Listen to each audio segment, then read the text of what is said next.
बिस्मिल्लाहिर्रहमानिर्रहीम। अस्सलाम वालेकुम viewers, welcome back to my channel.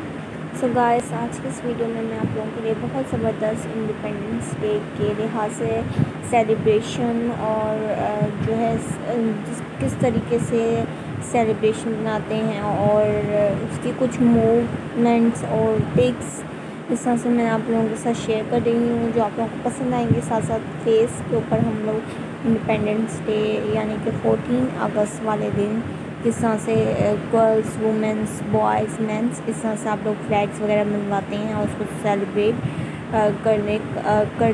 करते हैं। और इसके अलावा इसके लिए बेहतरीन ड्रेसेस एंड हैंड पेंट और इसके अलावा फ्लैग्स वगैरह और हम लोग झंडियों से अपने घरों को सजावट के तौर पर जो है पूरा इसको डेकोरेट करते हैं।